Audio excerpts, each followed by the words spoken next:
Welcome, everyone. Good evening.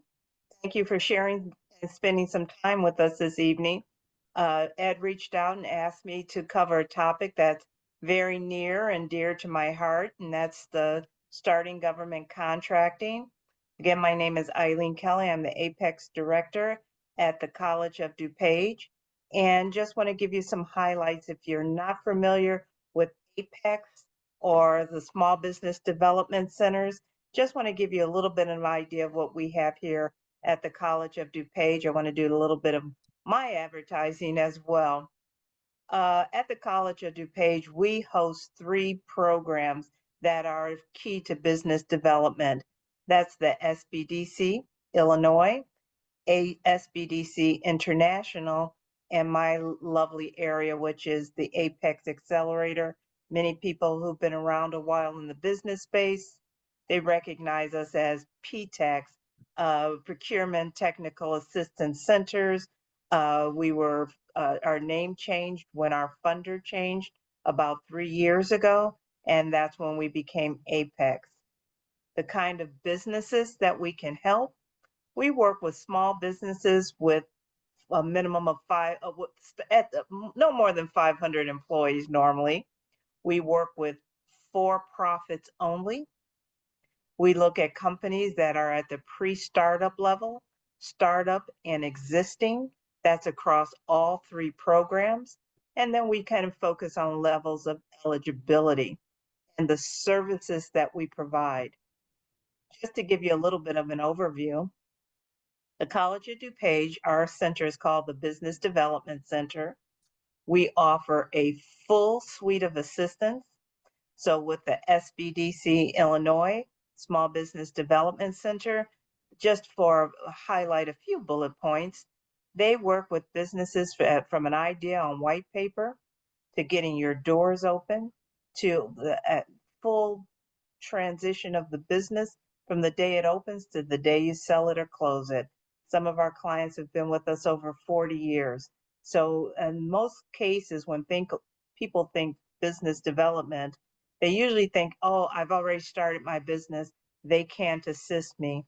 Their average client has been with them over 25 to 30 years because as a business grows and expands, people still test the waters and reach back in to their SBDC advisors just to make sure that they're relevant. They want to know what's going on in the business space. A lot of times businesses remain small or as we call micro size. So they're operating in the business at all time. So they need that partnership with us so that we have a clear head to know the direction that they're going in. They help them with financial analysis. They check the health and financial health of your businesses, management assessments, developing marketing plan and strategic planning, helping you develop a business, not only a business plan, but a great strategic plan. So that gives you a warrant timetable. Also, in addition with that, once you've grown your business and you've been successful in the commercial or business to business space, the other program that would work with you, we like for you to expand your client base. So instead of commercial to commercial, one-on-one, business to business in various spaces, we like to look at our clients and start expanding you maybe into the government contracting space. It's not for everyone, but that is an opportunity. Say you manufacture very specific products, or you're a broker or distributor of various products, even consulting services, service-driven businesses that government may purchase. You come to your Apex Accelerator and we help you make that determination. We help you through the markets research process so that we can help determine, does government buy what I purchase? How do they purchase that? We'll tap into that a little bit more shortly, but just to let you know that as you're thinking expansion, one way to expand is to be able to sell to the government. And our other program SBDC has is the International Trade Center. The International Trade team, what they work on is clients who want to take their product and services and they want to go international. So we have a team that researches companies where you can market, tariffs. They have programs in place as you're because you already have commercially and been successful within your business locally or nationally, but they want to help you figure out, is there a time to expand in other countries? What countries are buying the products or services that I provide? And they help pinpoint that. So collectively under the Business Development Center, we have all three programs, and it's very rare for that. In the state of Illinois, there's over 56 SBDCs, only 5 international trade offices, and only 11 government contracting offices. That means you are super specialized when you move into either of these spaces. So just giving you a little bit of how we service, the services that we provide, the client base that we work with. Again, we work with small businesses in the small communities, programming business activities. We're committed to doing this. We're committed to helping you customize very specific programs that fit just your business. So it's very collaborative. It's a one-on-one training that we bring to you as an individual. We do group trainings, we do webinars. We want you to have the best information, just as Matt mentioned earlier, helping you do the research so that you can determine the best place or the best way to position your business. How do we bring these services to you?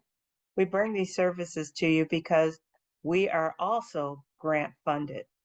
We are funded at the federal, state, and local levels. The SBDCs are funded federally by the SBA, Small Business Administration. At the state of Illinois level, we're all funded by DCEO, the Department of Commerce and Economic Opportunity. And for our particular center, which is located here in Glen Ellen, Illinois, our host is the College of DuPage. The beauty of this is many of you are not located in Illinois, but what you'll know is that there is an SBDC multiple in every state. Apex are national, and they're across all the full country, including Guam and Puerto Rico, and the International Trade Center. So even if you're not local here to Illinois, you can still reach out to me and let me know where you're located so that I'd be happy to do the research to determine what offices, what centers service your business area, and do a nice warm handoff and introduce you to that space. So regardless of where the business is, either at the startup or have been within the life cycle of your business to maturity, we are here to assist you through a process and help you grow your business. That is my advertisement for the Business Development Center. So for the rest of the evening, what we're going to do is we're going to get into starting government contracting. I want to change my screen up a little bit, minimize a few things so I can get a little bit better read.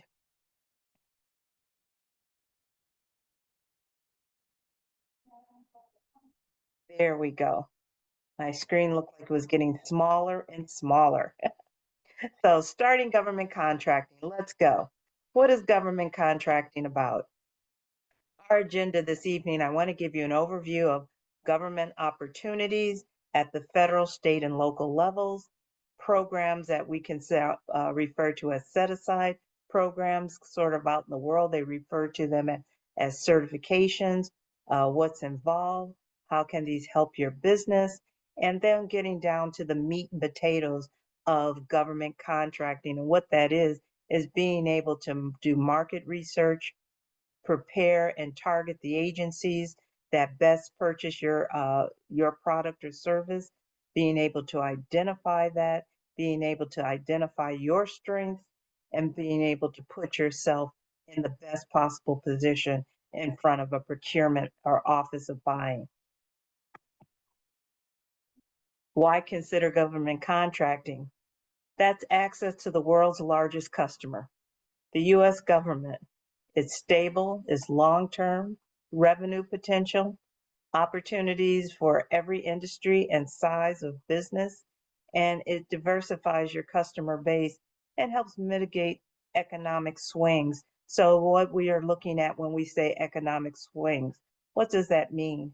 When you're in the commercial space and commercials going really well, government sometimes is on a pause, a freeze, but in other areas, when government's going well, contracting is high, the different changes in administration, little bits of guidelines and rules start changing. But we're here to keep on abreast of how government is purchasing, any streamlining. Different regimes come in, they want to do purchasing a little bit different. They teach us, and we make sure you're on top of the immediate guidelines as they tend to change sometime day to day, but they are now beginning to stable, and we know the best way to reach out to our clients and get you still in the best possible positions.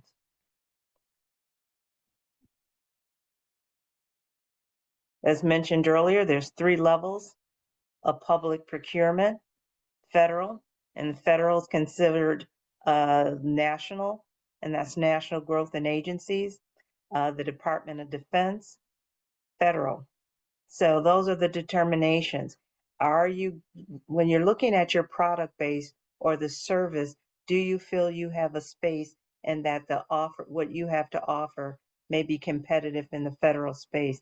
We help you learn the marketing tools and how to read information and how to best position yourself, because it's not just about you and your pricing. It's about you and everyone else who's in the arena with you. You're competing against others. So we want to always make sure you're in the best possible position. At the state level, for instance, in Illinois, they have the Central Management System, IDOT, which is transportation, public universities. So whatever state you're in or that your business is registered in, you have these same opportunities. Your states have states set aside, especially for small businesses in your that are registered in their state. The Department of Transportation, public universities, just learning at that state level what you have to sell, how do they purchase, looking at their forecasts, and the best way to position yourself. But when our clients are really starting off, we know they need past performance. Government likes to look at past performance.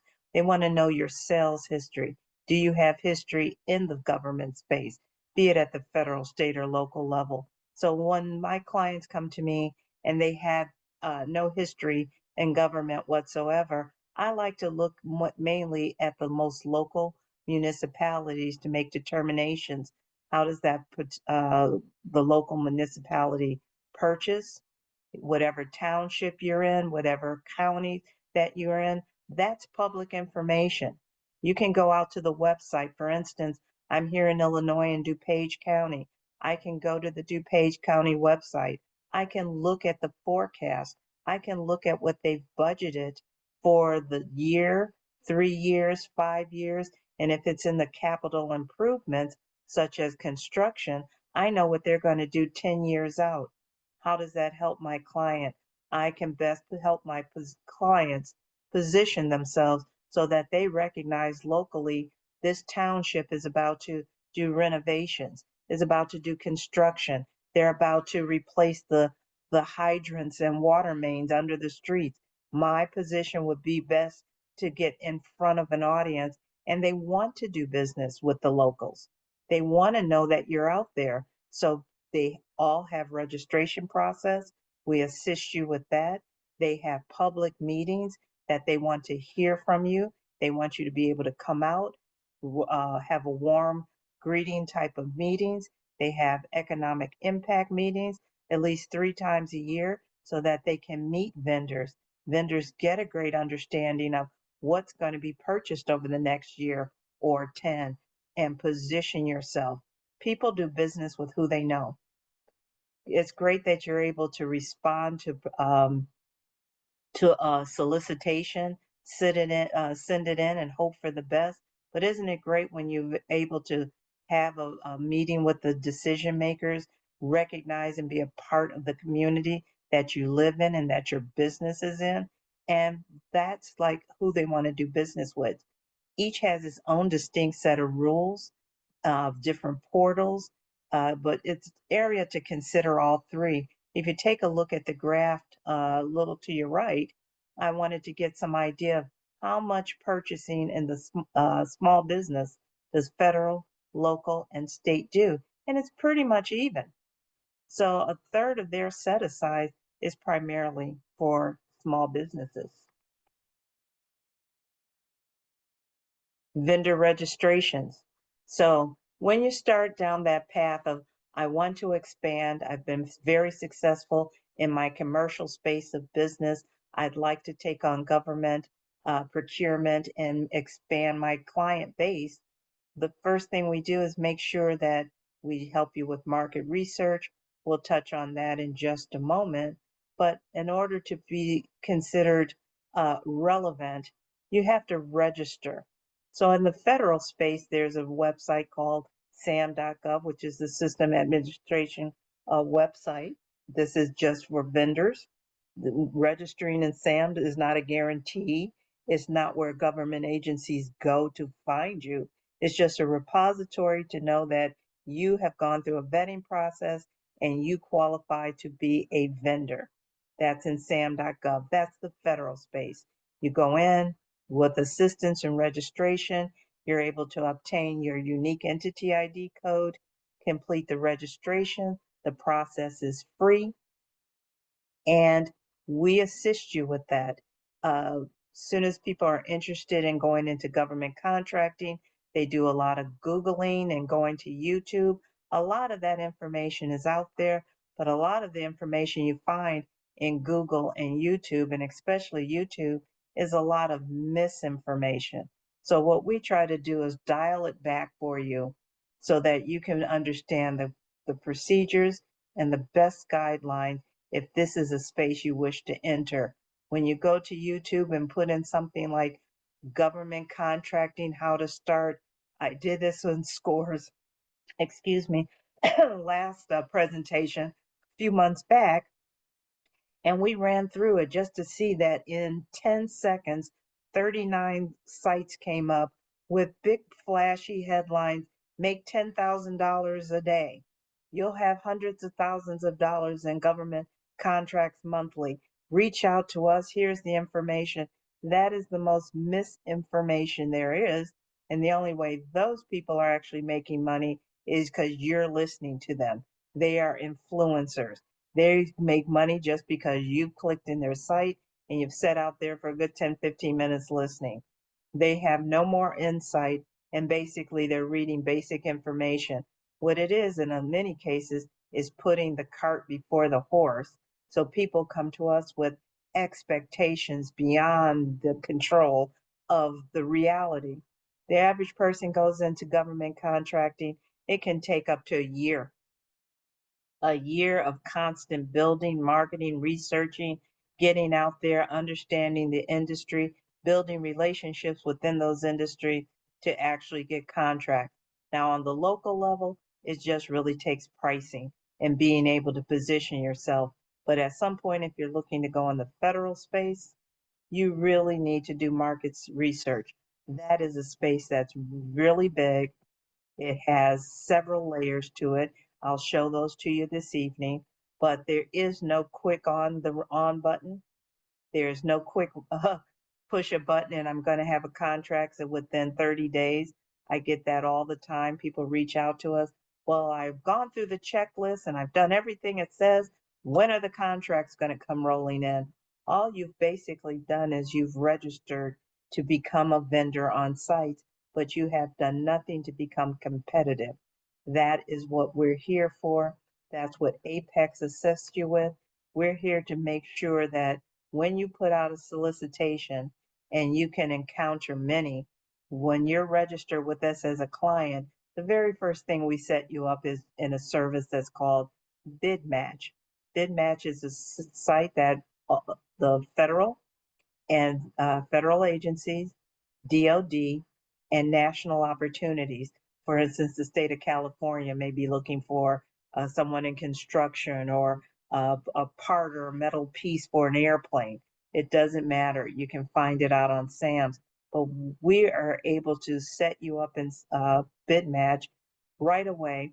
And I set my clients there not for the fact that there's an opportunity and they're going to bid for it in the next week, and this is their most scored chance for them to actually be successful and win an award. That's not why we set you up right away in bid match. We set you up in bid match so that you can see, based on your industry, because you provide for us keywords that best describes both the product or service that you provide.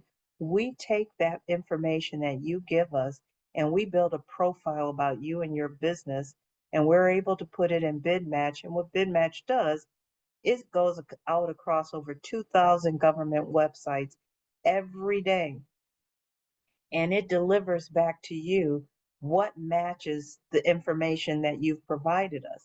Sometimes you can get 5 or 10 leads in a day. Sometimes it can be 100 or more. That's kind of the nervous side of when people want to go into government contracting. Now that I've set up and registered everywhere, how am I going to find opportunities? That's what makes them nervous. Where does this information lie that I can put my hands on? We give you the first low hanging fruit by putting you in bid match, because going into that tool, the reason I like for my clients to get into it right away, A, they can look at their industry. They recognize how government agencies purchase. They recognize what agencies purchase and how they ask, the language that is used, because you're going to have to start talking their language. Reading through the solicitations, at some point, what that brings to you, it garners you the language that you're going to need to speak to when you're responding to solicitations. When you find a match or something that you really want to follow, you can click on it and follow it, and it'll show you all the way to the end who won that contract. Then you're able to look at who won the contract, what was their eligibility, what costing did they put forth, how did they win this. That's what you're going to dissect so that you can do the same.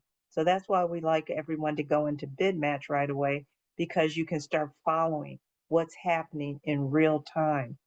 Also, the procurement officers are there within the solicitation. You recognize who the contracting officers are. And once we get you built up and stabilize your business, get you the right documentation to start talking to government agencies, helping you with a capability statement, preparing you for meetings for capability briefings with procurement officers, that's more language that you're seeing and being able to bring to light, because you're looking at daily live what's happening right now. And, having an opportunity to talk with your advisors so that we can talk through it, get you prepped, get you ready. We like to have some in-person presentations, networking opportunities, so that alike people can start talking to one another. So these are other key registrations that we look at. The dynamic small business search is an excellent tool. What that does is everyone who's registered as a small business and recognized as a small business in sam.gov, it's also creating a profile for you in a tool called the dynamic small business search. Here you can search alike businesses. You can search to see who's in your footprint. You can search it all the way down to who's doing business in the government that's in my zip code. These are either competitors or potential partners, because maybe you're small, they're small, and the two of you can get together and build and go after larger contracts. So dynamic small business search is an excellent tool that gives you the identity of the business, their owner, past contracts, volume of contracts. This is great information to know when you're out there knowing who's competing. Agency vendor portals, we assist you through those process, but these are the things that really just kick off is the registration. And the reason why registration starts and it's important is because as you're putting in inquiries to these agencies, they're more apt to respond to you when they recognize that you are a vendor. And when you register in these sites, you are given a vendor number. So you're not just one of thousands of people a day who are inquiring. Just, their volume and their manpower is small. I'm going to answer a vendor before I answer someone who's just asking a question and we don't know why and what direction it's going. So someone who's a vendor takes precedence over someone who's just, a lot of people are curious. They read through these opportunities. The first thing they want to do is they want to make a call. They want to call someone. Email information is out there. They want to start emailing. They cannot manage the volume that they get. But when they recognize because of your vendor number that you're a vendor, they have to respond. We're going to switch gears just a little bit. Ed, are there any questions out there at this point? Yes, there are. Let's see. I'm going to start with, let's see. Um, uh, Paula Andrea. Paula Andrea RVN, and I'm going to mispronounce the last name, but would you unmute yourself, please? Paula? Paula, are you still with us? You got to hit the unmute button. I think she left us. Huh. Okay. Let me see. Next question here.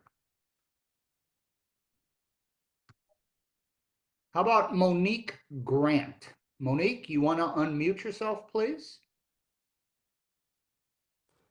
Hi, how are you? Good. How are you? Good evening, Monique. Good. I had a few questions. I'm a newly consulting business and I consult with small businesses and nonprofit organizations. Mm-hmm. And I'm also doing business to business brand collaborations. Mm-hmm. So my question was, as a consultant, how do I get SAM certified? And I had some other questions regarding like resources and presentations and informationals. SAM certification. SAM is not a certification. It's just a registration. So you will go to sam.gov. You can read if you would like to reach out to your local Apex, they can help you with the process. We always ask people to have an Apex assist you with the process, even if it's not with the entire application. Have a 15-20 minute meeting with them just so that they can make sure you're on target with the completion of that application.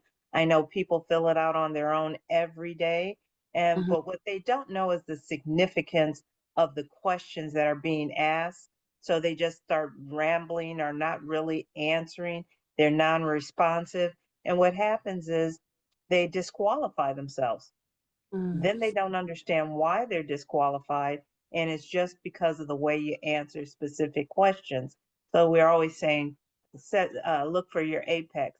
When you're saying government contracting, listening to your area of consulting, government contracting would be if government wanted to buy from you consulting service to set up small business. Mhm. That's not something government would do. So what would you like to target and sell to government? That would be my first question.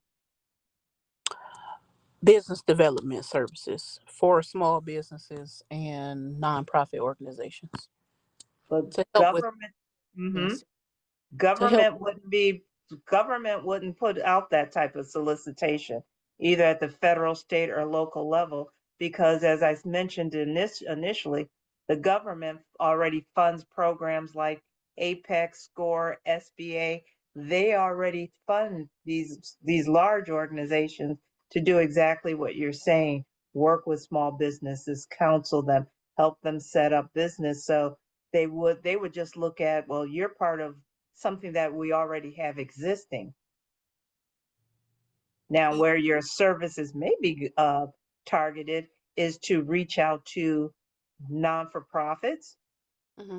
because a lot of non-for-profits go for grants that help workforce development and to Mm-hmm. grow and develop businesses and communities. And they include in their grant right someone like yourself who can come in and consult the potential businesses in a community to help them understand, open their doors, what's the process, walk them through the steps. Now that would be a great target for a non-for-profit, but not government. Everything, government buys everything, but government buys everything they need. So you Mhm. always have to think of it this way. They fix streets, they build buildings, they feed the troops, they pay the police department, the municipalities within your community, what services are out there. So you have to think of, would government buy something like this, or is it an offshoot to what government needs? That wouldn't be really particular, but that's a good conversation to have with like your SBDC, Small Business Development Center, to find out who's your clients, how to market to them, how to tag them in. Okay. And also, and thank you. And Monique, I gotta move on because I have a oh, lot of questions, if you don't Yeah, okay. mind. I see a few hands up. Okay. Okay, I'll put it in the chat. Thank you. That'd be good. We'll come back to you. Oh, Uh, oh, One more question here. How about Bobby Pettit? You raised your hand. You want to go ahead and unmute yourself, Bobby? Sure, thanks. Sure. A lot of great information. So my question, I've got an agriculture business, 14 acres in downtown Memphis. Um, so with it being a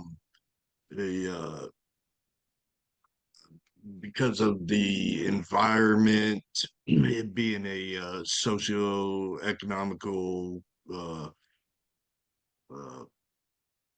environment.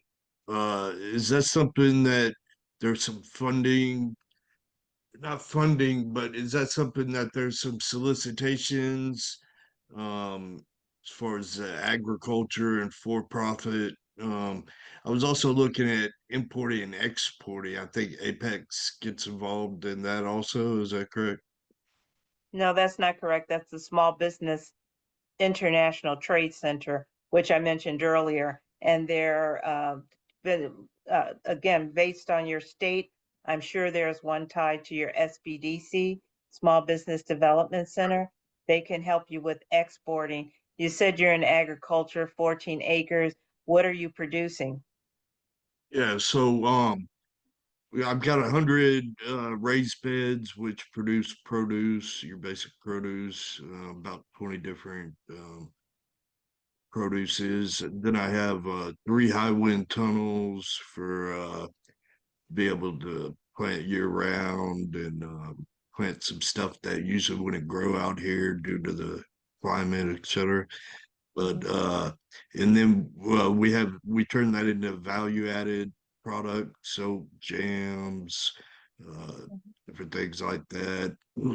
Um, and then we have chickens and a couple goats, and it really is to try to enlighten some of the youth here in Memphis. But Mm-hmm. anyway, so I'm pretty familiar with my city, local and state and USDA, and I'm pretty involved with them. But I've heard of Apex for a long time. I use PTAC for TAP grant, and so I'm familiar with the PTAC, as you said. Bobby, I got to interrupt you. What is Yeah, I'm waiting for the question. Okay, I was just wondering what some solicitations would look like in my area. Thank you. Well, your starting point would be and you can also email me this, so you'll see my last slide has my email, and tell me where you are. Everything that all of you do will start with market research, making a determination of what you sell, who buys it, also by volume.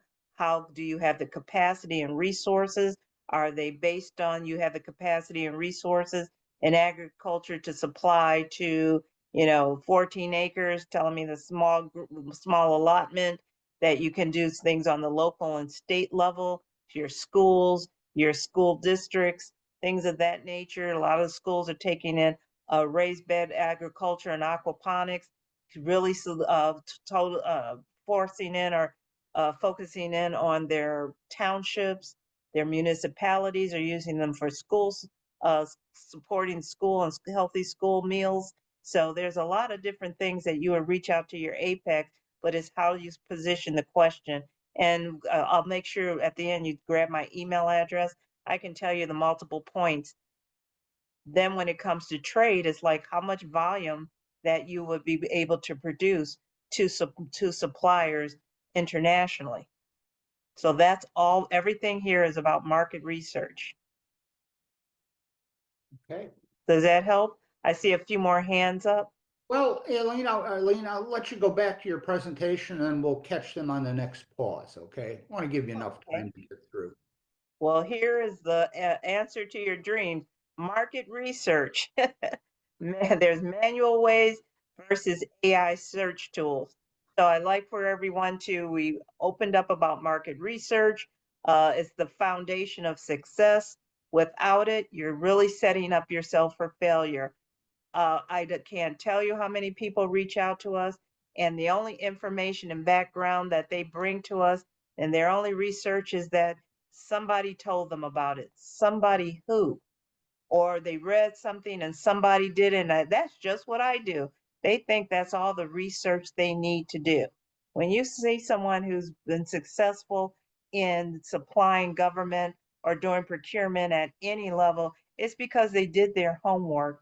They got into their industry, they understood the industry and the competitors within their space, and they were able to position themselves for the right place, right time, and have the best solicitations. Things that your, for instance, Apex Accelerator assists you through the process. So without my market research, you want to identify uh, demand for bidding. We want to look at some of the tools, as he had mentioned earlier. Where do I find this information? The solicitation, sam.gov, USA spending, the federal procurement data system, bid match I mentioned earlier. Bid buy happens to be a tool here in Illinois, and your state has one too. So it's just a matter of identifying your states and what tools they have. What your Apex will always do is introduce you to tools that you can manually go through to find your market and put history together and position your company. That's what Apex helps you do. There's a lot of free tools that are out here that will assist you manually to understand how to bring your should you go on the federal space? Should you stay local? What is your state doing? Is there support there? Can I go into the international side? All of this comes out of market research. If you don't have it, you're just spinning in the wind. So that is why when you first sit down with an Apex, the very first thing we're going to do is figure out who you are, who you need to sell to, what tools that we can provide you. Just that Matt mentioned earlier from the Addison library, you know what?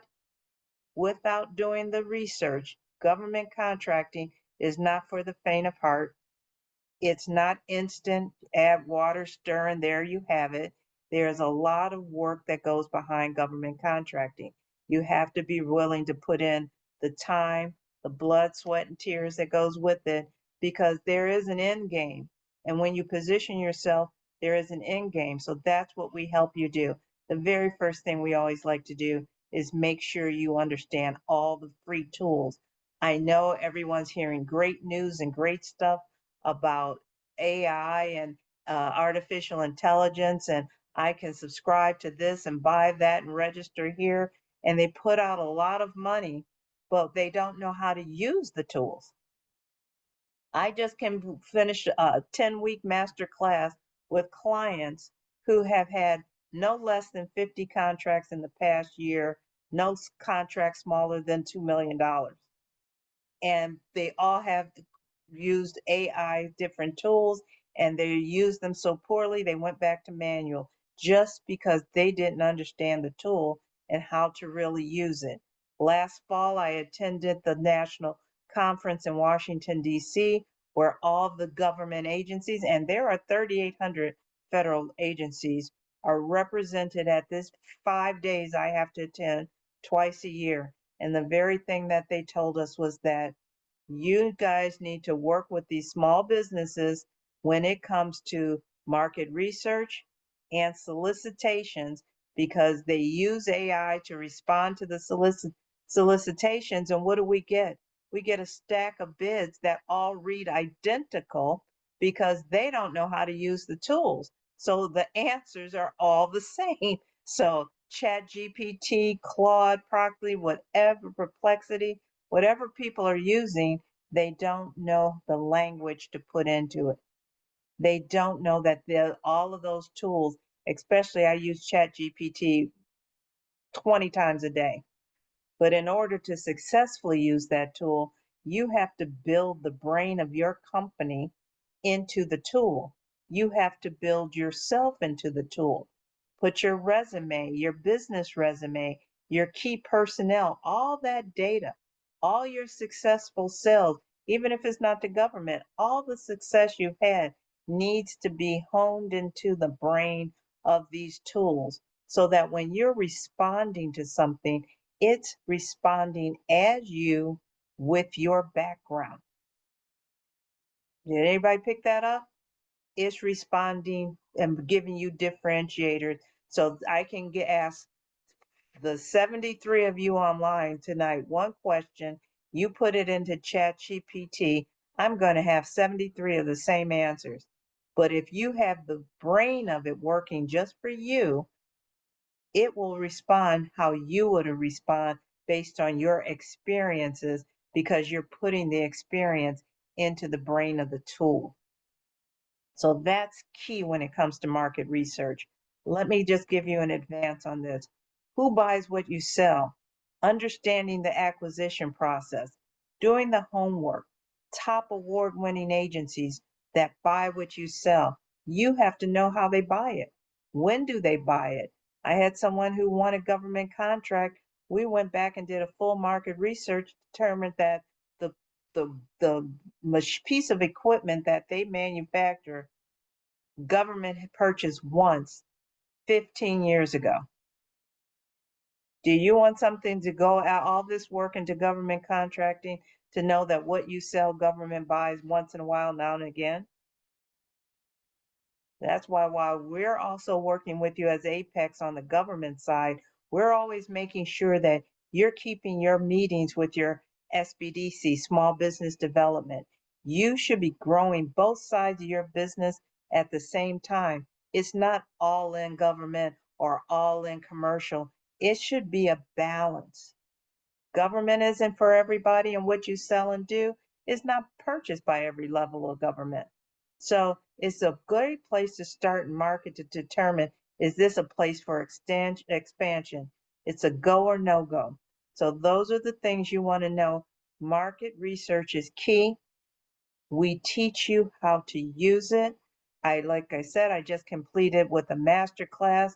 And from that master class, we took them all the way back to the beginning. Some of these people have been with us 10 years. They have gotten away from how they found their leads. They have gotten away from forecasting and expanding out their businesses. They have hit a wall.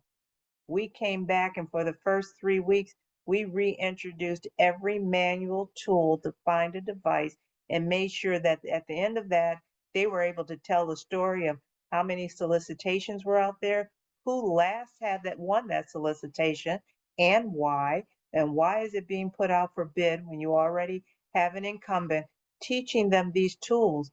Because yes, they could have put these questions into an AI tool and it would have given them a response, but the response would not be enveloped to what they need. If you don't understand the answers, I think all of us went at some point in school, especially you took math, didn't they teach you how to get the answer and then how to reverse the answer to get back to make sure you're checking your work at all times? That's why we teach you manually how to get the information. And as you get good at that, then we may introduce, here's some AI steps and tools and tips for you to maybe get you started using these tools to move a little faster. but AI will answer anything you ask. It hallucinates. The answer sounds good even if it's not right. But if you don't know that that answer isn't right, you're going to put it in your response of a solicitation. And trust me, the chuckles that came out of that room that I had to sit through last fall from these government agencies, some of them just had the responses on the slides highlighted. Can you believe someone turned this in as an answer? Because it came out of this tool, they thought it was a great answer because they didn't know what the answer could possibly be. As a detective and someone in police discovery, the one thing they always tell you is don't ask a question until you know the answer. And that's the same moving forward. If you take nothing else away today, remember that there's a lot of tools out there and there's a lot of people. The minute you start researching government contracting, as you know, you're out here on internet and all you have to do is, for God forbid, if you have Alexa in your house, the moment you start talking about any topic, you're inundated with that information coming in. You're scrolling on your phone. The next thing you know, you are inundated with information, but you don't know how to sort it. Let us help you figure out how to sort it. Understanding that, but also in government contracting, everything that government buys is not a solicitation. Did you everybody hear that? Everything government buys is not a solicitation. So how do you position yourself? Everyone automatically thinks government purchasing, they put out solicitations, you bid, you win. That's how government purchase. Government's acquisition uh, acquires products through an acquisition pyramid. And I just want to introduce you to this pyramid this evening. Government buys in a hierarchy. So when you see a solicitation out there, it's not the end all and be all. They've already have several rungs of purchasing of that same item, that same service. So many times when most of people live here in the open market, they're just responding to solicitations, hoping for the best. They have a win, maybe possibly a few wins, but this is where most of people live in government space, just responding to solicitations. Where do the smart people live? The smart people are on every level of this pyramid. They've done their market research. They recognize ahead of time from the forecast how government's going to purchase. They win contracts that are even at $0. They win contracts that are $0 just on the hope that government is going to make a purchase. Government will put out a bid for an IDIQ, for instance, BPA. Those are indefinite date, indefinite quantity. Go after those because a win is a win, even if they don't buy from you. So once your response is, have you won any government contract? Absolutely. You won an IDIQ, a blanket purchase order. What does that mean? That means that whatever they're looking to buy, they may put it out there as a solicitation, as an IDIQ, and they'll send you a notification. You are our winner of this contract. You and 10 other people won this contract. What does that mean? That means whenever they get around to making that purchase, it's usually a 1 year or 2 year, maximum 3 year contract. You may be one of the 3 people that we buy from. What does that tell you? That means you need to keep in their face at all times, keeping your information fresh and out to the procurement groups. You can reach out to them and solicit them because you're seeing their budgets and their forecasts. You recognize that if you sell desks and you're looking at their forecast and you see that they're going to purchase 20,000 desks over the next 20 months, you want to be one of the people they buy from. And if they've already awarded you an IDIQ, if you just sit back and cross your fingers and hope for the best and hope they call on you, be a little bit of a pest. Get in their face. They have a lot of procurement days. There's information you can always send and keep up with the procurement officers so they always know that you're out there. There's several things along this pyramid that keeps people always in the loop. And they're purchasing from those people before it gets down to this level. That's why you want to be across all levels. You want your Apex advisor to understand how to get you on every level of the pyramid. You're not just going to live down here and hope a solicitation opens up. You're going to position yourself in what I call be a pest, as opposed to I like Beauty and the Beast. Be our guest and be a pest. Get out there and get in their faces because that's what they usually it goes to the people who let them know what's happening, keep them abreast of information. We teach you how to prepare capability statements so that those statements are in their hands. You can reach out. You can say I've won an IDIQ. I have a blanket purchase. I see that in your forecast. You're going to be purchasing what I sell. I'd like to have a meeting with you. You've moved up to the top of the pyramid because you're doing the work and doing the outreach. They don't want to talk to you when you're down in this space. You have done no homework. You just want to just have a chat. They don't want to have a chat. They want to have a chat because you're the solution to what they need because you've done your homework to see what they're purchasing. That's what it is. A lot of industry days. Apex here in Illinois, we just had an industry day, a 3-day summit back in March. We had federal, state, and local representatives of procurement. So we had over 80 vendors there. We prepped our clients for 6 months to put themselves in front of the right vendors, to put themselves in front of the right procurement agency.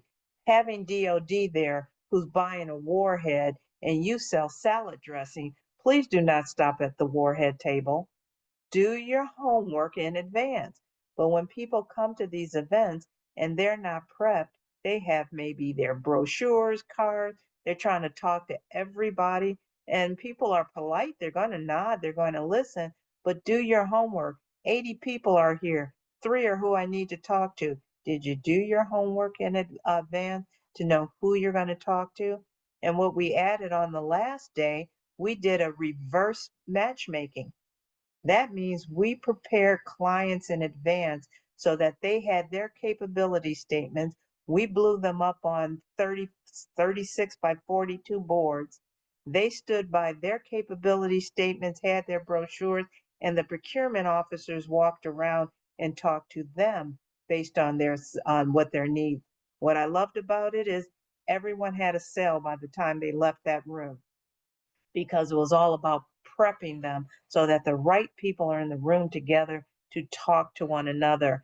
And you just walking in, you're excited. I heard about this event. I saw it come up on LinkedIn. I bought a ticket. I showed up, and you did no prep on how to reach out to people. So when you see events like this, any type of summits, industry days, you always want to reach in ahead of time. A lot of times as they get close to these industry days, they'll show logos. They'll send out proposals and promotions that show who are the vendors that are going to be at these events. That's when you do your homework before you get there. Just giving you a little bit of a reality check. So market research is all what government is about. It's what any good business is about, is doing the research and understanding your position. If you're not going government, you're doing commercial, and then you kind of wonder why I opened my doors and in 6 months my doors had to close. It's did you do your market research? Or did you just know that I make the best cookie in town and here was a place that the rent was affordable and I opened my business? Did you do anything about traffic flow? Did you do anything about logistically? How much preparation? Are you pricing your product right? These are all about prepping and doing market research. And I'm going to turn you on a little bit to AI as well. My clients are mainly at a master level. So they're not at the startup stage. My team, I usually deal with those who are at the more master level. My master level clients, we use tools like ChatGPT. We use tools like Cletus, where the brain that I told you that we build into the ChatGPT, every when they have their capability statements, their organizational charts, their resumes. And mind you, many of my businesses are singularly owned, 2, 3 people. Most of the businesses we work with have less than 10 employees, an owner, and maybe a lot of family members. We make those companies look strong organizationally so that they're competing with the larger companies. And what I like about both ChatGPT is when I put the brain of my client into the chat and it's out there looking for solicitations for my clients, it comes back and gives them a read and a score based on the information you input into my brain and looking at this solicitation. This is the scoring that tells you this is your winning chance. 80, 89, 88. This particular lead for my client was 95. He scored 95.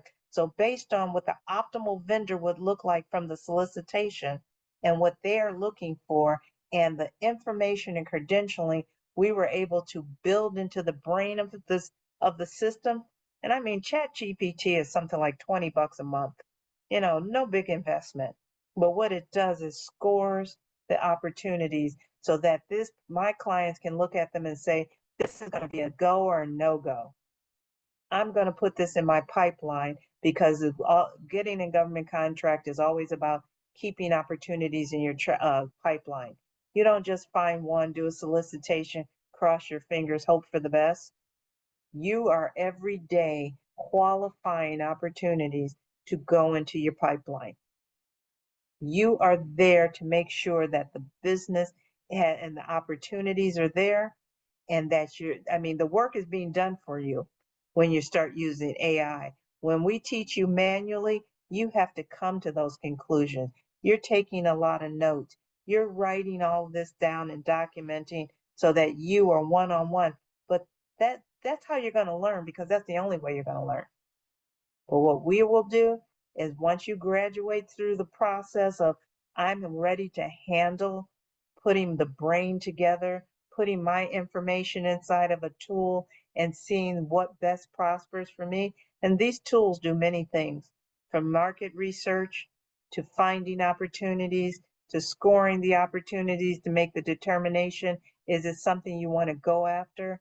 And in most of the cases, you can put the solicitations in and it will start outlining the write-up for you. And it's pulling the responses from the information that's already living in the brain of it that we help you set up. So that's kind of where we are now, growing in the AI space, growing within the capabilities of government contracting. We have to keep you moving as fast as technology is moving. And let me tell you, what I worked on 2 weeks ago has vastly changed in 2 weeks. So it's always trying to keep current, always trying to keep you current. Capability statement is just the very first thing we ask of a client. It's your company's resume. If you don't have one, you need to have one. You need to build this tool out so that it speaks to who you are, just like with the AI. I take my client's capability statement and drop it in, and the solicitation they're interested in, it's pulling from that capability statement. But when you start reading and Googling about CAPE statements, they usually tell you it's a 1 or 2 page document. That's the 1 or 2 pages that you keep on you for when you're going to a meeting or when you're going to industry days. But in actuality, my clients, their CAPE statements and past performance are upward of 20, 30 pages.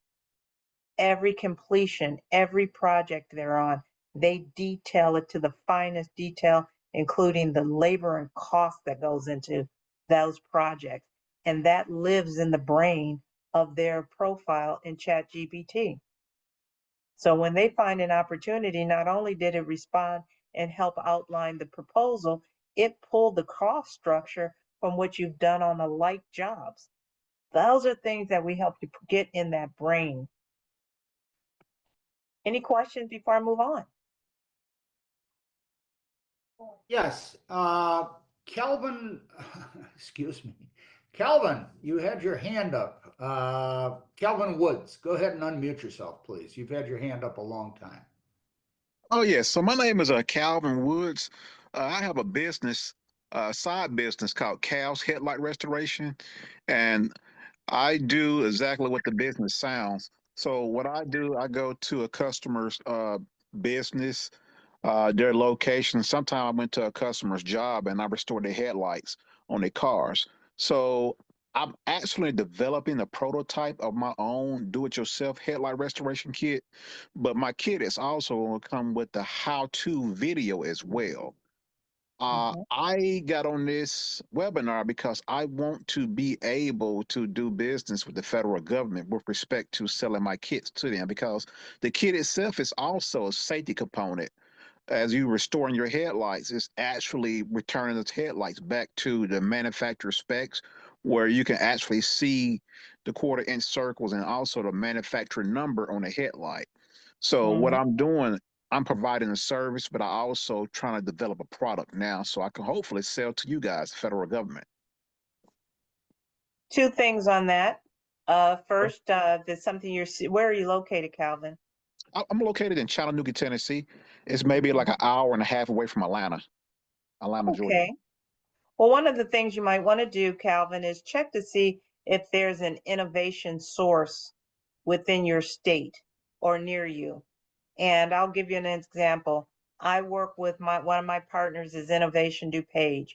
They work with clients who are developing products. They're there for the research, product match, helping you. They're like Argonne and Fermi Labs, and a lot of huge manufacturers have support this innovation hub. And what they do is help you through the development stage, develop the product, test the product, the outcome, the marketing, and then help small batch it and get it on the testing and on the shelf and in the market. Innovation hubs are probably everywhere. You'll want to find out which is in your state. When it comes to government, I can't. This is what government does, because government doesn't buy as in a repair. What government will do, and the best way to do it, let's go back to market research. We would look at who repairs vehicles. And it all depends on what type of lighting, because I have a couple of clients who do the lighting for DOD, but we're talking light mastheads that go onto helicopters, ships, tanks, things of that nature. And that's huge. And so it's like, what type of lighting are you talking about? Is the headlight on my Ford Focus? Who's going to be your market? So Yeah, if so it's it'd be going to government be vehicles. It could be for like police cars, ambulance, fire trucks. That's local, that wouldn't be under the federal. So what you Okay, I would got do, you. and the best thing to do with that, government doesn't buy those, sit them on supply and then fix their vehicles. They give a contract to someone to fix their vehicles. So what you want to look at in this public information, who has the contract for maintenance and repair of motor fleet vehicles for the police department, the local ambulance, the state police, who holds those contracts? Public information. You can look it up. Those are the people you want to sell the kits to. Okay. The government's not going to buy it. They're going to direct. It's time to a lot of things that when people get in the government contracting, your direct sell may not always be to the government. It's who are they buying XYZ service from? That's how you want to position yourself. They subcontract or become their supplier.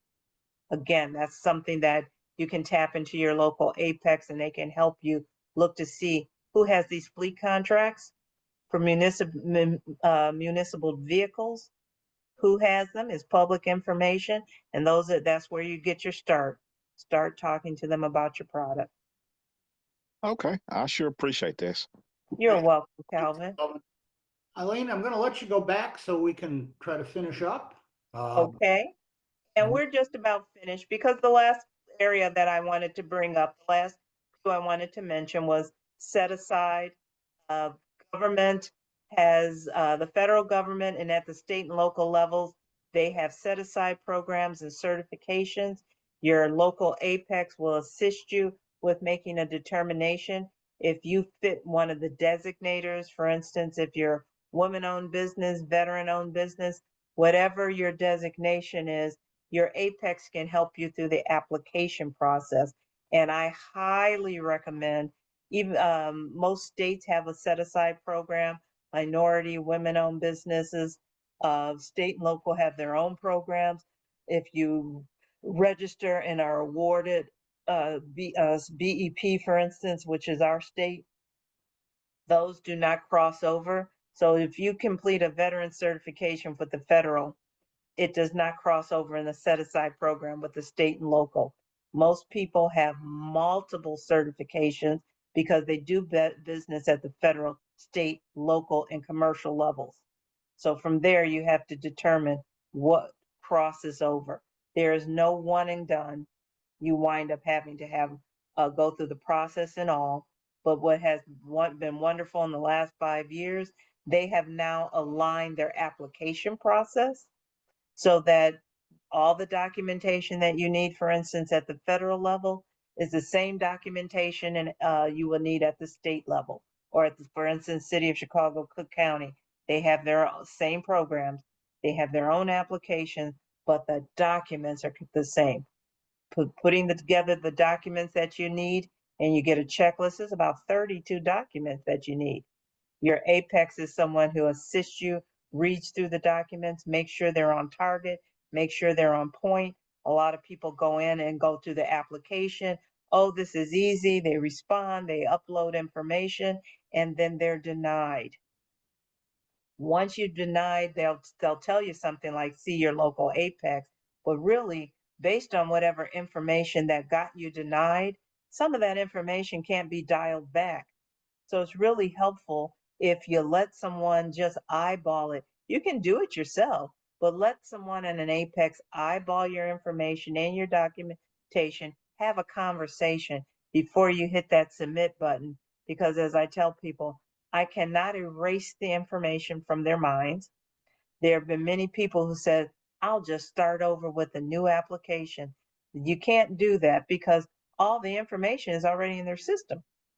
Your EIN codes, your tax codes, your social security number, all of that is already in the system. So starting over is not an option. The best thing to do is ask questions before it's submitted. So set aside programs are huge. The one thing is it's just an opportunity that solicitations, the pool is very large. And when you have set aside, that just means the pool is smaller. A lot of people take this to mean that, well, I'm a woman owned business, I have a certification or veteran owned, and they have to do business with me. Yes, they've set this aside for veterans, but look at it this way, everybody in that set aside are veterans. It's not like you're the only one. So it's always about the strength of your business, making sure how strong and vital your product or service is. That's what you're selling. The certification is just the cherry on top. So when people start telling me, hey, I've gotten all my certifications, now I want to work with you. I don't understand why they look at that as a first step, because usually certifications are based on success in your commercial business. So there are people who go through an application process. They haven't done business one day. They haven't sold one thing. They're just good storytellers on paper.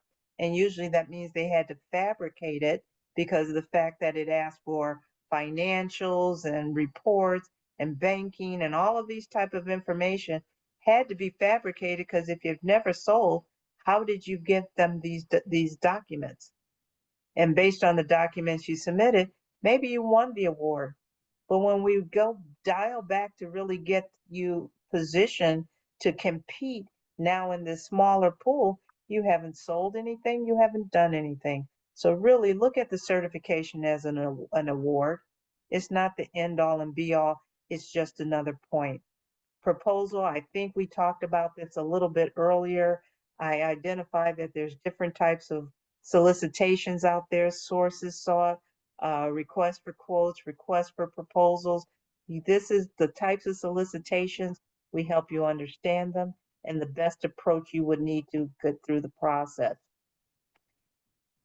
My clients always make sure I take a look at their opportunities before they even start the process. Once they get them into their pipeline, they've done their no go, and it's a decision factor for them. A lot of times they like for me to know, to have eyes on it before they submit it. And in some cases, it's before they've even started writing it. I look at eligibility and I look at the evaluation components of it to make sure that when they're responding, they're hitting all the points that are going to be evaluated. And this is all from the manual side, but also to let you see there's tools within one of the AI tools I introduced. You can put that same solicitation in and it starts to respond for you. But you really want to put the brain of your company inside the tool. So when it's responding with the answers for your company, not just any great answer. Yeah, that sounds great. But really, can you back up what it's telling them? Do you really have the resources? It's always going to sound great, but it may not be what you can do.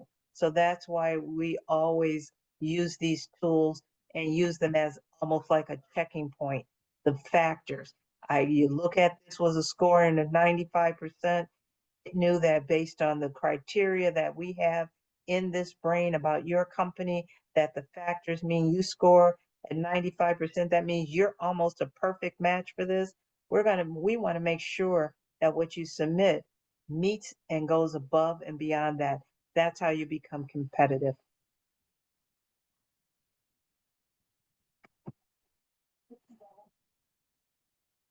So what we address today is that there's federal, state, and local government. Government can only really be approached by doing market research, understanding who you are, what you sell, how you want to move your product. Do you have the resources and capacity to respond to bids? And then understanding the other side, government, how they purchase, and where you fit within their acquisition pyramid. And to be a great at government solicitation, you want to be at every rung of that pyramid and work the government.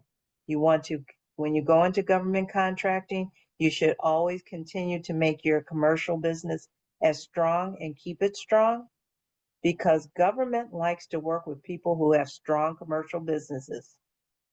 They never want to be the only game in town. You never want government to be the only game in town because you never know when you'll see a headline that says government pause on purchasing.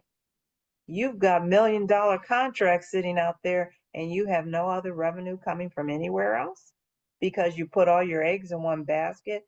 We're here to teach you how to balance the market on both sides and how to build and make your company as strong as possible.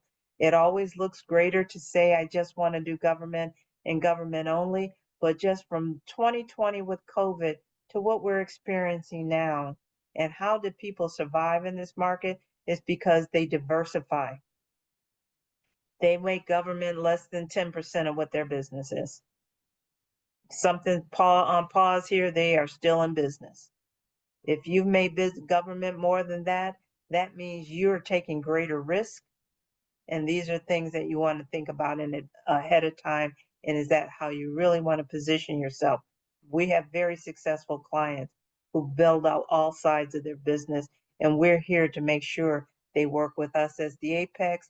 They work with the Small Business Development Group to keep that commercial side strength. We have clients who we don't want them to expand into more product. You have the product that you know. Don't expand just because you think you've saturated the market. What does our international trade people do? They go and topsy-turvy that and see who's buying it at a different time. Maybe you have beach balls and we only have summer, 90 days out of the year. But Australia has summer when we're having dead winter. They go move their products there. They even have programs that fund you to go to be exhibitors in industry days in other countries and let the buying and the public buying groups come to those events and get your product on their shelves in other countries. So that's what ITC, our trade people, help you manage. So it's just been really great having a chance to chat with you guys today. Again, you always want to schedule meetings with your Apex. Right now, we're making sure that everyone takes our 10-week training class that answers all the questions best to position you. make sure that your company is strong. And then we're also working with you one-on-ones. But the trainings are most important because we're here as advisors, and that's to advise you. Here's how you're operating your business. But it's always that continuous learning that needs to go on, which is why we put together some good packages for people to understand, continue with their training. Something's always going on, taking you to the next level. And we're just here to make sure you're understanding it, you're incorporating it, and how does that impact your business?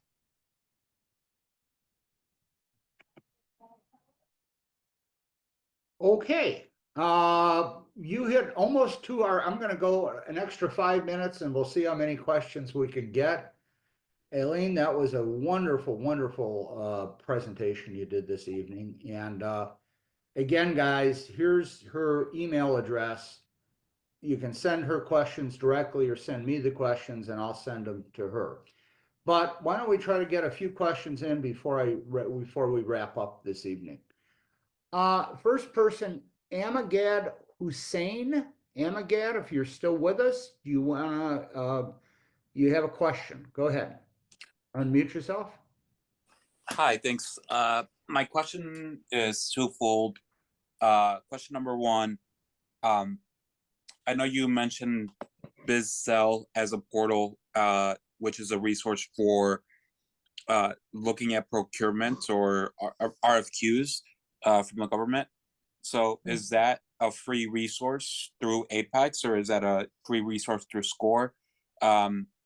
Simply put, I'm very used to Business Connect through, and so and this might go to the question about libraries, but is there a portal where you can actually see available RFQs without paying for them as a, startup business? Or yeah.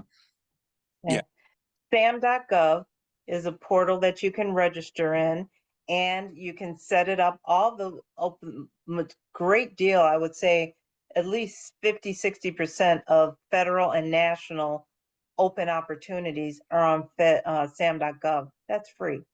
It's just a matter of signing up, having your registration there. You can go in and check it.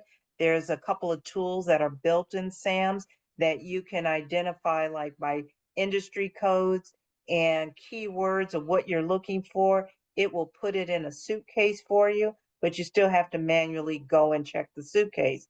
With our bid match service, it's a free service to register clients. So whatever state you're in, you want to make sure you reach out to your Apex. We all offer bid match. Again, that's free. That gives you federal, state, and local opportunities. You can customize it to what you want to see. And what's great about that particular service, based on your keywords, your NACE codes, your profile, it goes across the sites every day.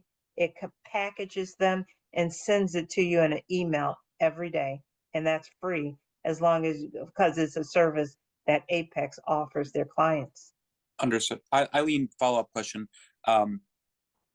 You mentioned having government be just 10% of your business revenue. What if the business plan rotates just solely around government entities and kind of having that be your sole business provider? So pretty much as a new business, you have no business history, but you want to just tackle business, like government businesses, like government contracts. Okay. Is that, That does that, isn't a wise choice. As I mentioned before, government wants you to have past performance. So, and they don't want to be your training ground. So when they look at you have no past performance, no history, but you want to be in this space, that's like you need an equalizer. So so you need to show them commercial. You need to keep the commercial growing. And again, government can pause purchasing at any time. Solicitations just in the past 90 days. We've had people up to the point of being awarded and then snatched back in the last 90 days because the administration came in, paused everything, and says, we want to take some time to look over all of these buys. If that was your only source is to go after government, what position would that put you in? And does your previous work experience Oh my God, I've got Yep. to get to some other questions here. Got it. Okay, Thank you. thank you. We get one or two more in here. Harry I, if you could unmute yourself, you had a question about legal advice from Apex. Harry I, do you want to unmute yourself? Okay. In case, I'll move on to Merrill Perkins. Merrill, you said you have a question. Go ahead. Yes, good evening. Can you hear me? Sure. Yes. Mm-hmm. Wonderful, great. I have been registered in sam.gov and I've done everything that you've stated. And I'm recently went to an Apex individual to Apex to try to help me with government contracting and also getting into the private sector. I provide services to seniors and people with disabilities. I am licensed and certified by the BEP for in-home health services. It has been a battle and a tremendous one, but I'm at it all the time. I still work and do my business. My question is, even though I have um, put this together and everything, it's not easy to contact these buyers. Like, for instance, the Department of Aging and the Department of Rehabilitation. Those would be the people in the government space that I would sell my services to. And in the Mm-hmm. private sector, you have your Humanas, your HMO, and all that. It's very difficult to try to get in, per se, get in the room with these people. Any Yes. advice? Okay, because I'm like, okay, where's the question? So, as I said, government buys everything it needs. If they don't have a source for it, they're looking to buy it. If they already have existing sources, a lot of times with government, especially when you're talking federal and state, and primarily state, because state's in control of that. What state are you in? Illinois. You're in Illinois. So the state, when it comes to healthcare insurances, the services that you provide, you have to look at, for instance, like their departments of aging and Yeah. groups like that. And when you're looking at that, a lot of those opportunities are turned over to non-for-profits to do. So the government state of Illinois is critical for doing this. They'll give a contract like what your type of service to one agency, one small business, and it's up to them to go out and subcontract all the services. They take it out of their own hands and they put it in the hands of one small business. So what we want to do is look up the NIGP code for what you do in the state of Illinois, write in bid buy, not bid match, bid buy, which is the state of Illinois. It identifies who won those contracts because that's who's holding the subcontracting, not the government. Illinois is notorious for making sure whatever services and especially consultants and solutions type of things that they're not experts in, they will award it to an expert small company, and it's up to that company to go find the subcontractors. So And being bid buy. registered, yeah. SAMS is not where your position in because you need to be with Illinois Procurement Gateway. I am in there. You're in the IPG. In there. Okay, so you're I am certified in there. Yes. That's not a certification. That's just a registration. All of these tools are registrations. They're just portals that hold your information. They're not directories. They're not resources. No agency's going into those sources to find anybody. They just put the solicitations out. And then it's up to you to find who won those. It's right in their portals. Okay. Where are you located in Illinois? Illinois? I'm sorry. Where in Illinois are you? Calumet Park. Calumet Park? Okay. Yes. So you want to talk to our Southeast and email me, because the person you would speak to, his name is Christopher Cooks, who services you. Christopher Cooks is the Apex director that services the area that you're in. And that would be a time to engage him in how to find the information to find out if there's opportunities. Everything is not a government opportunity. And no matter how you not beat yourself over the head trying to, I've done all my registrations, it should happen. It's either not the right time or they have a solution, just like what Illinois is doing. Illinois is awarding all these small businesses to take over the find of procurement, because these are solicits, these are openings that require a lot of subcontractors. They don't want to be in the business of dealing with all these subcontractors. So they turn over and give a small business a 5 or 10-year contract. You go find the subcontractors. Sadly, you don't know this is what's happening. So you have my information there. Could you drop me a little bit of a line and tell me, just enlighten me? I'll give you the prompts of what you need to ask and give you an introduction to Mr. Cook. But I wanted to thank Eileen tonight. Thank you so much for volunteering your time and sharing your expertise. This was excellent.